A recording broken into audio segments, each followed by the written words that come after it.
Bismillahirrahmanirrahim. Assalamualaikum warahmatullahi wabarakatuh. Innal hamdalillah, syukur pada Allah masih lagi diberikan kesempatan untuk kita bertemu hari ini, ya. Allahu akbar, untuk sambung, ya, perkongsian kita semalam, mana kita dah habis untuk hadis yang pertama, Fadilat Ramadan, daripada kitab Fadilat Amal. Tapi hari ini penampilannya berbeza sedikit lah, ya. Kalau sebelum ni mungkin hamba fokus kamera pada buku, tapi insya-Allah, ya, hari ni hamba akan fokus ataupun kamera tunjuk muka lah, ya, saya sekali insya-Allah. Ya, harap apa nama tu, rakan-rakan pendengar ataupun penonton, ya, dapat manfaat daripada perkongsian ataupun tak jemu lah orang tu. Saya sekali melihat wajah ini insya-Allah, ya. Allahu Rabbi. Dan mungkin, ya, lepas ni pun mungkin kerap-kerap sikit ke, insya-Allah, ya, kita akan cuba tengok dari semasa ke semasa. Dan insya-Allah kalau ada masalah tentang audio, ya, bolehlah komen, ya, insya-Allah. Kamu menggunakan mikrofon ini supaya lebih jelas, ya, kerana ruang ni memang agak sempit, ya, dan kipas pun ada, jadi bunyi kipas kadang-kadang kalau menggunakan apa ni, mikrofon lavalier, memang bunyi yang agak bising, ya. Jadi insyaAllah ini orang kata apa ni, menggunakan mikrofon yang lebih simple lah, dan diharapkan pendengarannya dapat didengar dengan jelas insyaAllah. Mungkin boleh rakan-rakan yang mungkin ada boleh komen, ya, dari segi audionya insyaAllah, ya. Baik, kita mulakan perkongsian hadis yang kedua hari ini tentang Fadilat Ramadan, ya. Baik, hamba bacakan, ya, insya-Allah. Hadis yang kedua artinya daripada Abu Hurairah radhiyallahu anhu, baginda Rasulullah sallallahu alaihi wasallam telah bersabda, umatku telah diberikan dalam Ramadan 5 perkara yang belum pernah diberikan kepada mana-mana umat sebelum mereka. Iaitu yang pertama, bau busuk mulut orang yang berpuasa lebih harum di sisi Allah Subhanahu wa taala daripada bau kasturi, ya. Ini semua, ini adalah di antara apa nama tu, Allahumma salli ala Muhammad, fadilat yang famous, ya, yang masyhur kalau kita dengar, ya, di dalam bulan Ramadan ni. Ini adalah di antara, ya, kelebihan yang Allah berikan kepada umat Nabi Muhammad sallallahu alaihi wasallam, iaitu bau busuk, ya, mulut orang yang berpuasa di bulan Ramadan lebih harum di sisi Allah Subhanahu wa taala daripada bau kasturi. Dan seterusnya, yang nombor 2 adalah ikan-ikan di laut akan beristighfar untuk mereka sehingga mereka berbuka puasa, ya. Allahu Rabbi, ya, bayangkanlah berapa banyaknya, ya, ikan yang ada di lautan, dan dengan pelbagai jenis, ya, dengan banyaknya, Allahumma salli ala Muhammad, dan beristighfar untuk kita. Allahu Rabbi, ya. Baik, seterusnya yang ketiga, setiap hari Allah SWT akan menghiaskan syurganya dan berkata, telah hampir masanya hamba-hambaku yang soleh akan dilepaskan daripada beban-beban dan mereka akan datang kepadamu, ya. Allah Rabbi. Itu yang ketiga. Dan keempat, dirantaikan syaitan-syaitan yang jahat dalam bulan Ramadan, dan mereka tidak akan dapat berbuat sesuatu dalam bulan Ramadan ini seperti mana yang biasa dilakukan oleh mereka pada bulan-bulan yang sebelumnya ataupun bulan-bulan lain. Yang kelima, mereka akan diampunkan pada malam terakhir Ramadan. Baginda Rasulullah SAW ditanya, adakah ianya pada malam Lailatul Qadar? Baginda Rasulullah SAW menjawab, tidak.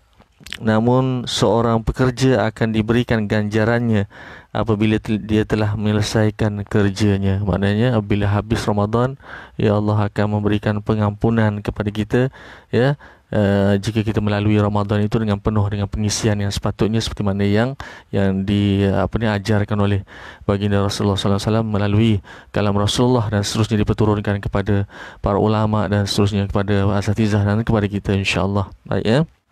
Keterangan hadis.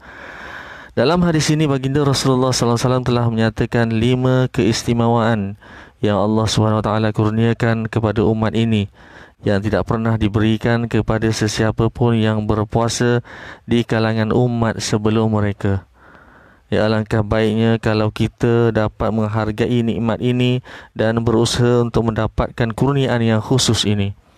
Keistimewaan pertama iaitu seperti mana yang disebut tadi, bau busuk daripada mulut orang yang berpuasa disebabkan keadaan lapar itu lebih disukai oleh Allah Subhanahu Wa Taala daripada bau kasturi, ya. Dan terdapat 8 pendapat dalam menguraikan kenyataan ini daripada para pentafsir hadis, ya. Saya telah nukilkan kesemua pendapat tersebut secara terperinci dalam syarah Muwatta, tetapi pada pendapat saya sendiri, 3 daripada pendapat itu lebih patut diterima.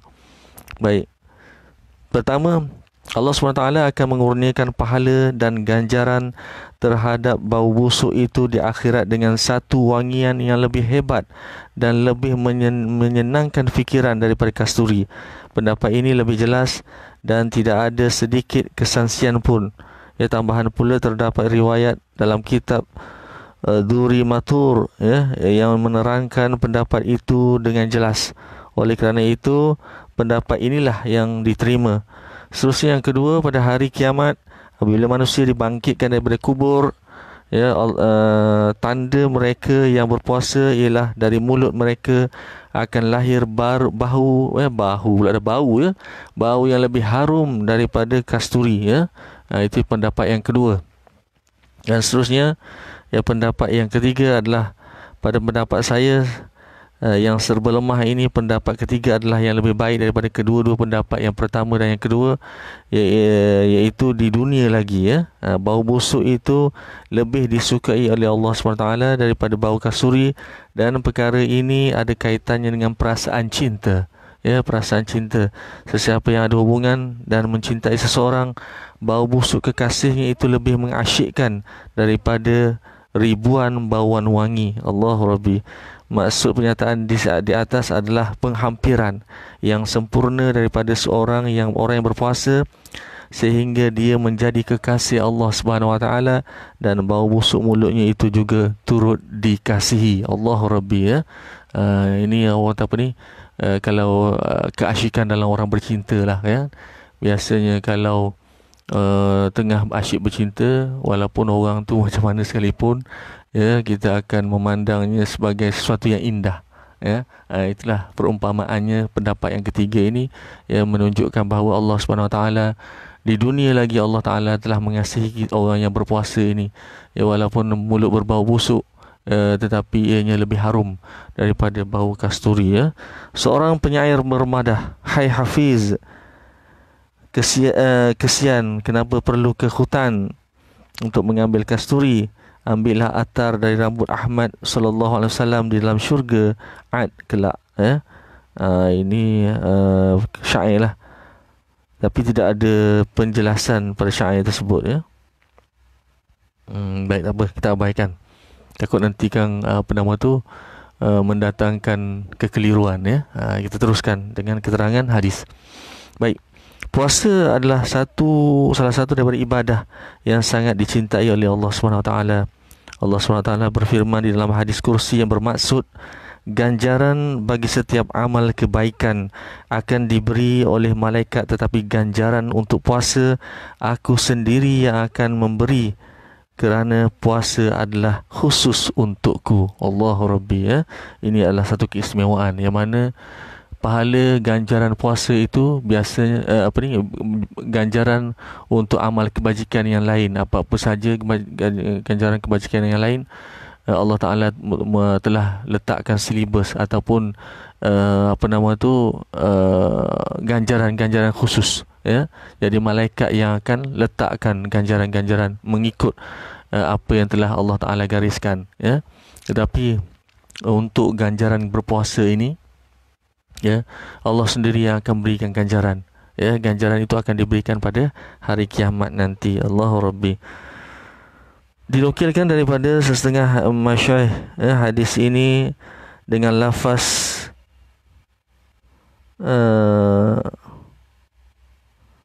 ajzaibih, ya, yakni aku akan berikan diriku, ya, sendiri, ya, sebagai ganjaran puasa. Dan apakah lagi ganjaran yang lebih tinggi daripada mendapat dia yang dikasihi, ya. Diceritakan dalam sebuah hadis bahawa puasa adalah pintu segala ibadat, iaitu puasa akan menjadikan hati bercahaya dan cahaya itu akan menimbulkan kegairahan terhadap setiap ibadah lain. Dengan syarat puasa itu hendaklah puasa yang sebenar, bukan hanya sekadar berlapar, tetapi berpuasa sambil menjaga segala adab-adabnya yang akan diterangkan secara terperinci di dalam hadis ke-9 nanti ya. Tapi kita bawa hadis yang kedua lah. Ya, InsyaAllah tak tahulah sampai bila tu. Tapi insyaAllah kalau sempat, insyaAllah kita akan kongsikan dari semasa ke semasa, insyaAllah. Sama-sama doakan ya. Baik. Di sini perlu diberikan peringatan tentang satu masalah yang penting ya, berdasarkan hadis-hadis tentang bau busuk mulut ini. Setengah imam telah melarang orang yang sedang berpuasa daripada berwiswak ya, ataupun bersiwak ya pada waktu petang. Tetapi mazhab Hanafi tetap berpendapat bahawa bersugi adalah sunat pada setiap masa. Ini adalah kerana melalui bersugi bau gigi akan hilang, sedangkan apa yang disebutkan dalam hadis ini ialah bau yang keluar daripada perut yang kosong, bukannya daripada bau gigi ya. Perlu difahami di sini ya, bau busuk mulut orang yang berpuasa ini adalah bau perut yang kosong sebenarnya ya, bukannya bau mulut. Jadi oleh yang demikian kita disunatkan untuk sentiasa bersiwak ataupun bersugi ya, atau membersihkan gigi dan lidah. InsyaAllah seperti biasa, asalkan jagalah orang kata apa ni, batasnya supaya tidak membatalkan puasa, insyaAllah. Baik. Keistimewaan kedua ialah permohonan keampunan oleh ikan-ikan ya. Ada 5 tadi, ada 5 perkara yang mana Allah berikan kelebihan dalam bulan Ramadan ini kepada umat Nabi Muhammad SAW. Yang pertama adalah bau busuk mulut tadi ya. Kita dah kita dah lalui ataupun kita dah kongsikan melalui keterangan hadis yang dikongsikan. Dan kemudian yang kedua ini pula adalah ikan-ikan di langit, ikan-ikan di laut ya, beristighfar untuk orang yang berpuasa ya. Baik. Pernyataan ini membawa maksud untuk menerangkan banyaknya bilangan pendoa ya, banyaknya bilangan pendoa kepada mereka yang berpuasa ini. Ya, perkara ini dinyatakan dalam beberapa riwayat. Dalam setengah riwayat dinyatakan bahawa para malaikat akan beristighfar untuknya. Ya, bapa saudara saya, yakni Hazrat Maulana Ilyas rahimahullah berkata bahawa keistimewaan ikan, ya, keistimewaan ikan, Allah Subhanahu Wa Taala berfirman, ya, yang berbunyi, A'udzubillahi minasyaitonirrajim. Innal ladzina amanu wa 'amilus solihati sayaj'alu lahumur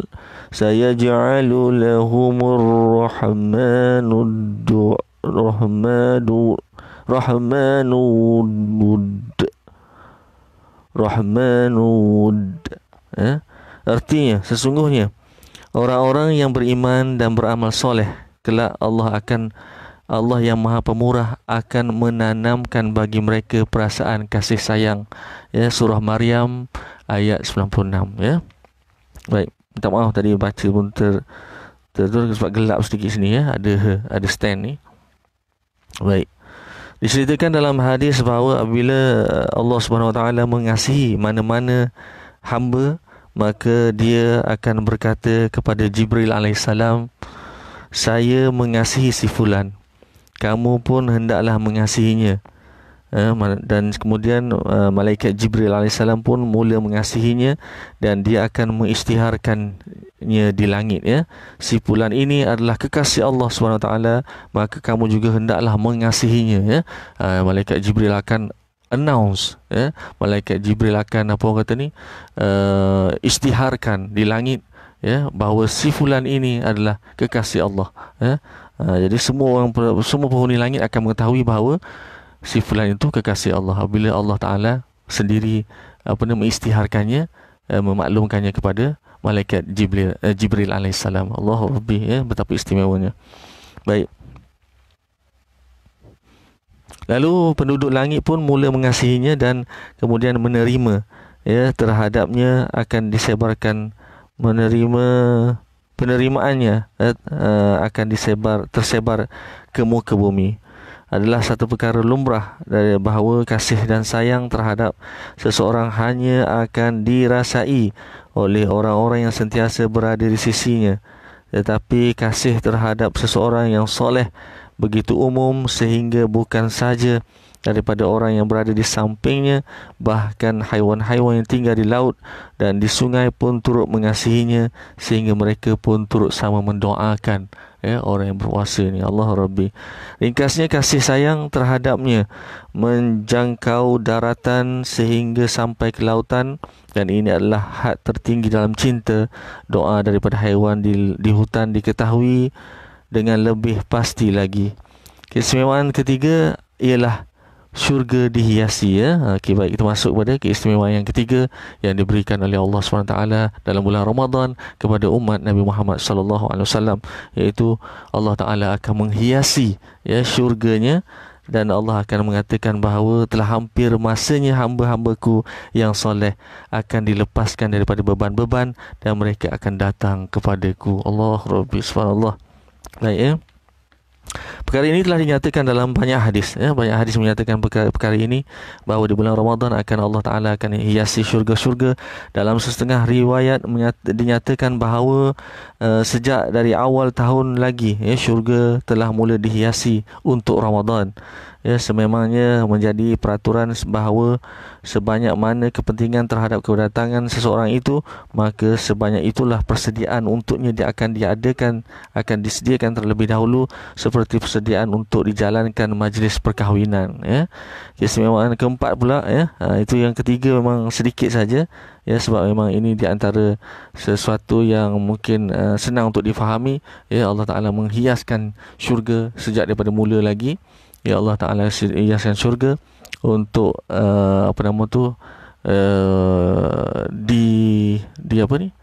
dipaparkan ataupun dihamparkan pada bulan Ramadan ini, tanda kasih kepada orang-orang yang berpuasa. Allah Rabbi. Keistimewaan yang keempat ialah penangkapan syaitan-syaitan yang sangat jahat. Lantaran penangkapan ini, kekuatan dorongan maksiat akan berkurangan, disebabkan mencurah-curahnya rahmat dan banyaknya ibadah yang dilakukan di dalam bulan Ramadan. Sudah tentu syaitan akan berusaha sedaya upaya dan sekeras mungkin untuk menyesatkan, sehingga maksiat juga akan bertambah pada bulan ini tanpa had lagi. Namun demikian sebaliknya, kita dapat saksikan dan dapat dipastikan secara keseluruhannya ialah perlakuan dosa akan sangat berkurangan di bulan Ramadan. Berapa ramai kaki arak yang tidak lagi minum arak semata-mata kerana bulan Ramadan, dan demikian juga dengan dosa-dosa lain. Perlakuannya secara terbuka akan berkurangan. Walaupun demikian, perlakuan dosa masih tetap wujud, namun kewujudannya tidak menimbulkan apa-apa persoalan terhadap kandungan hadis. Kerana hadis ini menyatakan bahawa syaitan-syaitan yang sangat jahat sahaja yang akan dirantaikan. Sebab ini pun kena faham juga. Hanya syaitan-syaitan yang jahat saja yang akan dirantaikan. Tidak heranlah kalau dosa-dosa itu adalah kesan daripada syaitan-syaitan yang biasa. Dalam riwayat yang lain hanya disebutkan syaitan-syaitan tanpa dikhususkan kepada syaitan-syaitan yang sangat jahat. Walau bagaimanapun, syaitan-syaitan yang dimaksudkan itu merujuk kepada syaitan-syaitan yang sangat jahat. Ini adalah kerana kadang-kadang sesuatu itu disebutkan secara umum di suatu tempat, sedangkan pengkhususan terhadap perkara itu disebut di tempat yang lain pula. Oleh kerana itu, tiada lagi apa-apa kemusykilan terhadap hadis tersebut, sekiranya semua riwayat itu membawa maksud bahawa semua syaitan akan dirantai, maka keadaan maksiat yang masih juga berlaku tidak sepatutnya mencurigakan kita terhadap hadis tersebut. Ini adalah kerana walaupun secara umum perbuatan maksiat adalah kesan daripada hasutan syaitan, tetapi disebabkan sepanjang tahun kita telah bersama dan bergaul dengan syaitan, maka kesan hasutannya yang beracun itu telah sebati dengan diri seseorang. Itulah maknanya Allahu Rabbi. Ya, syaitan yang ada yang melakukan maksiat di bulan Ramadan ini bukanlah syaitan-syaitan yang jahat yang dah dibelenggu, ya. Tetapi kita sendiri oleh kerana dah terbiasa melakukan dosa sepanjang tahun, ya, bila dah masuk bulan Ramadan pun syaitan dah dibelenggu, kita masih melakukannya dengan hawa nafsu kita, ya, sebenarnya. Jadi itu yang mengecewakan lah. Sepatutnya bila syaitan dah dibelenggu, sepatutnya kita tinggalkan segala maksiat. Kita lakukan segala amal kebaikan demi untuk mencari redha Allah di bulan Ramadan yang penuh barakah ini, ya, insya-Allah. Baik, kita teruskan. Nafsu kita telah sebati dengan hasutan itu sehingga ketiadaan syaitan buat seketika tidak terasa lagi. Bahkan hasutan-hasutan itu telah menjadi tabiat kita sendiri. Itulah sebenar sebabnya kita dapati orang yang banyak melakukan dosa-dosa di luar Ramadan, mereka jugalah yang melakukan dosa-dosa itu apabila tiba bulan Ramadan, ya. Oleh kerana nafsu seseorang itu sentiasa bersamanya, maka kerana itulah kesan hasutan syaitan pun berkekalan walaupun syaitan tu sebenarnya telah pun dibelenggu, ya. Wallahu a'lam. Baik. Di sini terdapat satu alasan lagi, ya. Nabi Muhammad sallallahu alaihi wasallam bersabda, bila seseorang itu melakukan satu dosa, maka satu titik hitam akan terlekat pada hatinya. Ini pun kita dah kongsikan dalam hadis yang sebelumnya, ya. Dan semua orang tahu, berasa, ya, berkenaan dengan hal ini. Jika dia benar-benar bertaubat, maka titik hitam itu akan hilang. Jika tidak, titik hitam itu akan terus kekal pada hatinya. Bila dia melakukan dosa untuk kali yang kedua, maka titik hitam itu kedua akan melekat pada hatinya, dan seterusnya seluruh hatinya akan menjadi hitam. Kemudian perbuatan yang baik tidak lagi akan masuk ke dalam hatinya, ya. Allah Subhanahu Wa Taala berfirman dalam Al-Quran terhadap perkara ini yang berbunyi, a'udzubillahi minasyaitonirrajim, qalla bal rana ala qulubihim, yang bawa arti sebenarnya ayat-ayat kami itu tidak ada cacatnya, bahkan mata hati mereka telah diselaputi kekotoran ataupun yakni dosa, ya. Surah Al-Mutaffifin ayat ke-14, ya. Jadi itulah hakikatnya apabila kita melakukan dosa, ya, hati kita akan dititikkan dengan satu titik hitam. Ya, titik hitam itu semakin banyak kita lakukan dosa, semakin banyak titik hitam itu akan menyelaputi, menyarungi, sarungkan, ya, hati kita. Ya, yang mana mungkin kalau sikit, maka orang kata apa ni, sikitlah titik hitam yang ada. Tetapi apabila dah banyak sangat, ya, titik hitam yang ada itu akan menyelaputi keseluruhan hati, yang mana menyebabkan apabila datang kebaikan, yang dikongsikan oleh seseorang, ya, ataupun orang menasihati kita untuk melakukan sesuatu perkara yang baik, kita susah untuk menerimanya. Kerana apa? Kerana apabila hati sudah hitam, ya, macam drama pula, ya. Jadi itulah hakikatnya, memang itu sebenarnya. Jadi oleh yang demikian, dalam kehidupan kita ni memang kita tak nafikan, ya, setiap saat kita terdedah kepada melakukan dosa, ya, walaupun duduk dalam rumah semasa PKP ni pun kita masih lagi terdedah dengan dosa, ya. Oleh yang demikian kita kena memperbanyakkan beristighfar, duduk saja-saja, duduk diam-diam atas kursi malas contohnya, ya, ataupun sambil masak ke, ya, sambil siang ikan, ya, potong bawang dan sebagainya.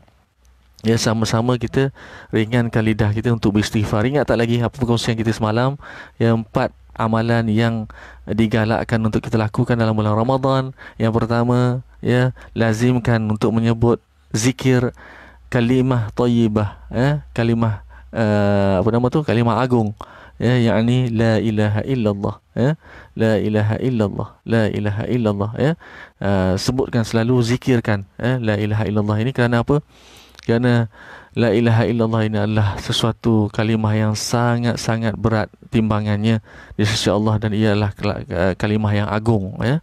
Kalimah yang agung, seperti mana yang kita kongsikan semalam, kisah tentang Nabi Musa alaihissalam, tak silap, ya, Nabi Musa alaihissalam telah memohon kepada Allah agar dianugerahkan satu kalimah yang istimewa kepadanya, dan Allah Ta'ala telah memberikan kalimah thayyibah tersebut, iaitu la ilaha illallah, ya. Tapi Nabi Musa nak sesuatu yang lagi istimewa yang mungkin orang lain tak tahu dan sebagainya, ya.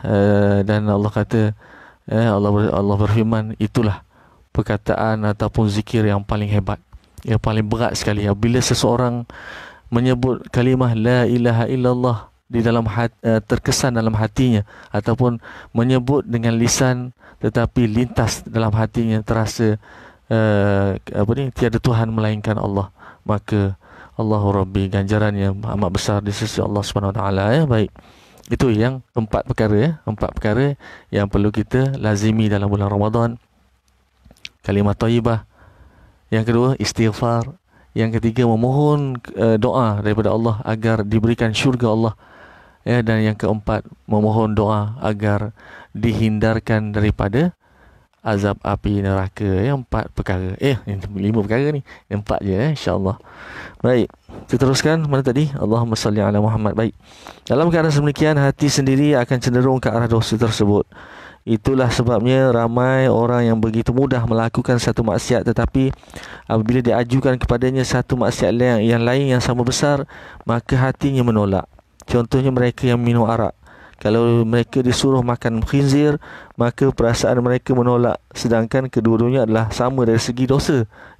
Tapi demikianlah juga bila di luar Ramadan, dia selalu melakukan dosa, maka hatinya telah diliputi dengan dosa-dosa itu, yang menyebabkan pada bulan Ramadan pun dosa-dosa itu akan dilakukannya tanpa diperlukan syaitan-syaitan untuk menghasut dia untuk melakukan dosa tersebut.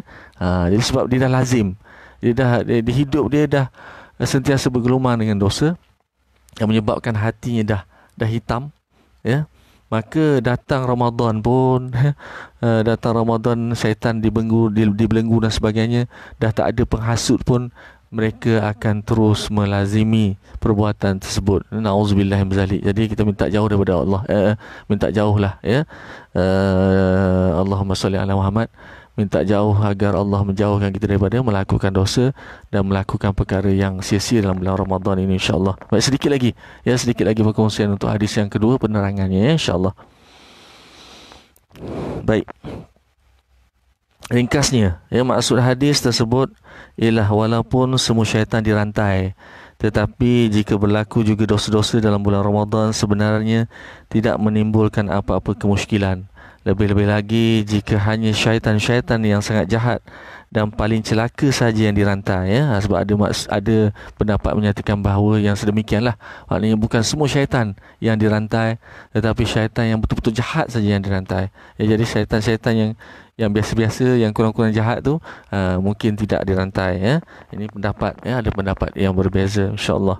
Ada yang mengatakannya umum, semua syaitan dibelenggu. Ada yang mengatakan hanya syaitan yang jahat saja. Baik, kita teruskan. Maka sudah tentu tidak ada kemusykilan langsung. Inilah pendapat yang lebih baik bagi saya yang serba lemah ini. Maksudnya, kalau pendapat bagi saya tu pendapat bagi pengarang kitab inilah, pengarang kitab Fadilah Amal ini.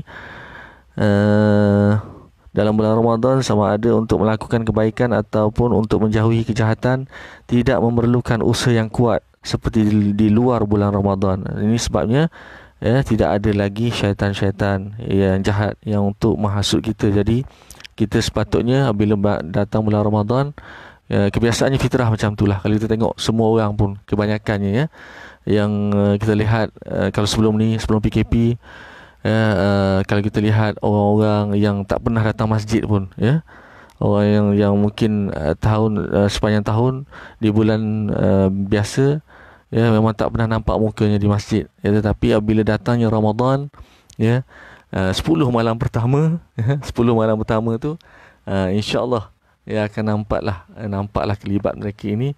Bahkan bukan nampak saja, bahkan mereka ini mungkin berada di saf-saf yang pertama, Alhamdulillah, ataupun soft yang depan-depan lah. Kalau tak soft yang pertama pun soft yang kedua dan ketiga, jadi inilah orang kata hikmah yang Ramadan, kelebihan Ramadan, oleh kerana tidak ada penghasut, dan mereka ini bukannya orang yang jahat, tak, mungkin jarang datang ke masjid, tapi tak buat pun maksiat-maksiat yang besar, contohnya macam minum arak, makan babi dan sebagainya, na'udzubillah, memang tak buat pun, tetapi oleh kerana jarang, cuma jarang datang ke masjid di bulan-bulan biasa ataupun tak datang langsung, ya.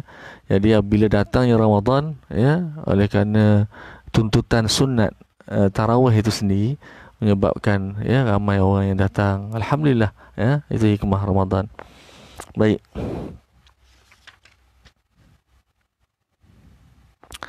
Sedikit kesungguhan dan tawajuh sudah mencukupi. Ya, Hazrat Maulana Syah Muhammad Ishaq rahimahullah pula berpendapat bahawa kedua-dua hadis tersebut adalah mengikut orang-orang yang berlainan, iaitu untuk orang-orang yang fasik hanya syaitan yang sangat jahat saja yang dirantai, sementara untuk orang-orang soleh semua syaitan akan dirantai. Tengok, ini orang kata apa ni, pendapat, ya, pendapat ulama, ya.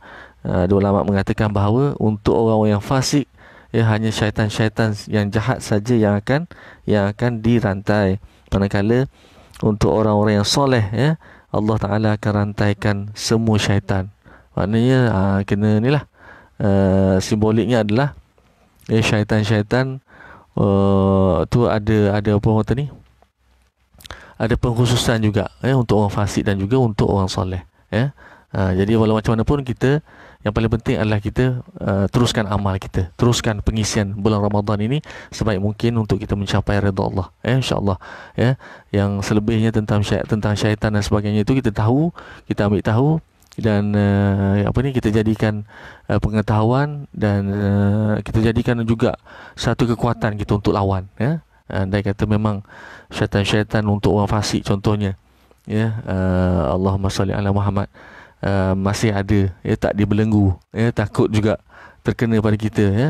Jadi oleh yang demikian, ya, kita jadikan kekuatan untuk lawan, untuk kita terus mujahadah, ya, untuk mujahadah dalam bulan Ramadan khususnya, dan kita teruskan, ya. Jangan kita jadikan hanya Ramadan ini saja bulan untuk kita beribadah, bulan untuk kita membaca Quran, bulan untuk kita solat sunat banyak-banyak, bulan untuk kita berzikir, ya. Bukan Ramadan saja, ya. Di antara tanda kejayaan ataupun Allah Taala tanda kemenangan seseorang yang melalui tarbiyah Ramadan ini adalah bila mereka keluar daripada Ramadan, mereka akan meneruskan amalan mereka di bulan-bulan lain juga, bulan Syawal dan seterusnya, ya, sepanjang tahun sehinggalah berjumpa Ramadan yang akan datang. Itulah yang tandanya orang itu amalannya diterima oleh Allah SWT. Allahu Rabbi, ya. Baik.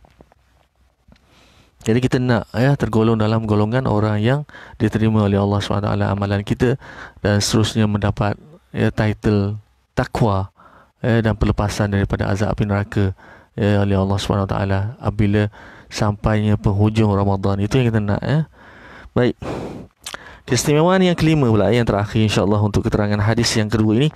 Keistimewaan yang kelima ialah semua orang yang berpuasa akan diampunkan pada malam terakhir bulan Ramadan. Ya, perkara ini telah pun dinyatakan dalam hadis yang pertama. Oleh kerana Lailatul Qadar adalah malam yang lebih afdal antara malam-malam Ramadan, maka para sahabat telah berfikir bahawa kelebihan yang begitu besar pastilah untuk bulan tersebut. Walau bagaimanapun, baginda Rasulullah sallallahu alaihi wasallam bersabda bahawa kelebihan Lailatul Qadar adalah satu kelebihan yang berasingan, ya, yang lain yang berasingan, dan ini adalah hadiah untuk tamatnya Ramadan. Maknanya di sini, ya, kelebihan yang kelima ini Allah berikan pengampunan kepada mereka yang dah sampai di malam terakhir Ramadan, nak masuk esok Syawal, malam terakhir Ramadan tersebut, ya, Allah berikan pengampunan. Itu berbeza. Itu orang kata hadiah yang berbeza, tetapi hadiah Lailatul Qadar itu pun berbeza. Maknanya dua hadiah yang berbeza, yang berasingan, ya. Maknanya kalau kita dapat Lailatul Qadar, Allahu Rabbi, ya, malam yang lebih baik daripada 1000 bulan, yang mana kita amalan kita pada malam tersebut akan digandakan, Allahu Rabbi, subhanallah, ya, yang akan tak terkira lah, ya. Ada ganjarannya yang tak mampu untuk kita kira sebenarnya. Kalau kita kira untuk tahun-tahun je lah, gandaan tahun, tapi gandaan fadilat Allahumma salli ala Muhammad, pahala itu sendiri sebenarnya Allah Ta'ala yang lebih mengetahui. Jadi itu adalah sesuatu yang bonus ataupun pun kelebihan yang berasingan lah, ya. Keluar daripada Ramadan dapatkan ampunan, itu memang sudah pasti bagi mereka yang memang betul-betul mengharapkan dan melakukan pengisian yang terbaik dalam bulan Ramadan ini. Dan kemudian mereka yang mendapat Lailatul Qadar, ya, diberi juga anugerah ataupun bonus yang berbeza, yang lebih besar ganjarannya. Allah Rabbi. Baik, itu saja keterangan hadis yang kedua, insya-Allah. Ya, masuk hadis yang ketiga. Jadi insya-Allah kalau diberikan peluang, diizinkan Allah, biiznillah, ya, mungkin esok, mungkin lusa, ya, itu tengoklah, kita cubalah untuk kerapkan live ini untuk sama-sama mendapat manfaat. Hamba bukannya orang yang pandai, hamba bukannya orang yang alim, ya.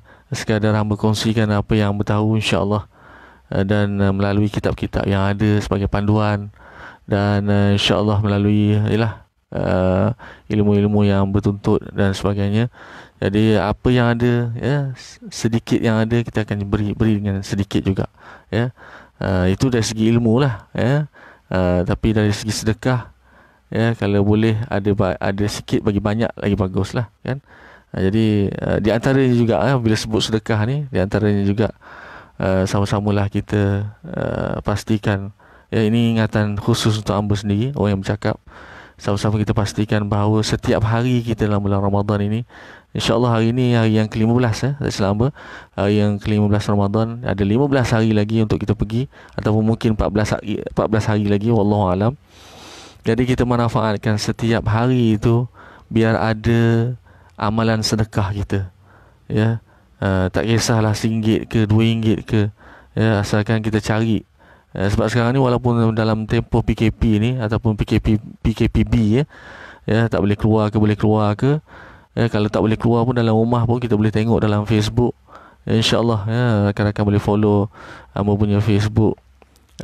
Satu lagi, ya, ini untuk Abu Fatih sahaja, ya. Yang satu lagi Abu Fatih Team, ya. InsyaAllah hamba akan kongsikan dekat sana kalau ada badan-badan ataupun pihak-pihak tertentu yang memohon sebarang bantuan, insyaAllah kita akan kongsikan juga untuk rakan-rakan boleh ambil peluang bersedekah, insyaAllah, ya. Jadi dalam bulan Ramadan ini, ya, dalam hari-hari yang kita akan tempuhi, lebih kurang dalam 15 hari, 14 hari ini, pastikan, kita sama-sama pastikan, kita mengingatkan, ya, supaya kita, hari yang kita jalani ini, biarlah ada sedekah, yang seelok-eloknya sedekah adalah sedekah yang orang tak tahu, ya. Tangan kanan memberi, tangan kiri tak tahu pun, ya. Itu yang terbaik, ya. Jadi semua tu boleh buat online, tak ada masalah. Senyap je, ya. Senyap je kita cari mana-mana badan yang memerlukan bantuan, ya. Hulurkan bantuan walaupun sedikit, walaupun mungkin ada yang minta wakaf dalam RM100, ya, contohnya lah, ya. Tak apa, kita ambil peluang masuk, join sekali, tapi kita bagi apa yang kita ada, RM10 ke, ya, RM2 ke, tak kisah, ya, kerana fadilat sedekah ini sangat-sangat besar, ya, sangat-sangat besar. Jadi rugi kalau kita tak ambil peluang, kerana baginda Rasulullah SAW, ya, bila dalam bulan Ramadan ini, baginda memang sangat pemurah, ya, dalam bulan-bulan yang lain, tetapi dalam bulan Ramadan baginda lagi sangat pemurah, ya. Allahu Rabbi. Dan ada juga, itu Rasulullah memang sangat hebat, yang tiada tandingannya, ya, amalan Rasulullah tiada tandingannya. Dan ada juga, ya, kalau kita, yalah, sebab ada juga orang yang cakap, alah, Rasulullah orang yang maksum, orang yang hebat, orang yang sentiasa mendapat wahyu daripada Allah SWT. Jadi kalau ada yang bercakap demikian, ya, kita boleh kisahkan lagi, ataupun kongsikan satu kisah tentang seorang ulama, lupa nama dia, ya, seorang ulama zaman dulu jugalah, yang memang Allahumma salli ala Muhammad, ya, memang sangat hebat dari segi sedekahnya. Bila bulan Ramadan ni lagi hebat, ya, sehingga kan apa yang ada pada diri dia, ya, dalam poket dia ni, ya, selagi ada duit ke atau apa-apa yang boleh diberikan sebagai sedekah ataupun infak daripada dirinya, dia akan keluarkan. Jadi tak ada alasan untuk kita, sama ada orang tu maksum tak maksum, ya, maksum Rasulullah lah, dan juga para nabi, para anbiya, ya, memang maksum. Tapi ulama-ulama bukan maksum, ya. Ulama-ulama bukan maksum, tapi mereka mengamalkan, ya, apa yang dilakukan oleh baginda Rasulullah SAW. Jadi kita, apatah lagi lah, kita pun orang yang belum tentu lagi masuk syurga ni, sepatutnya amalan kita lebih hebat daripada orang yang dah confirm masuk syurga, ya.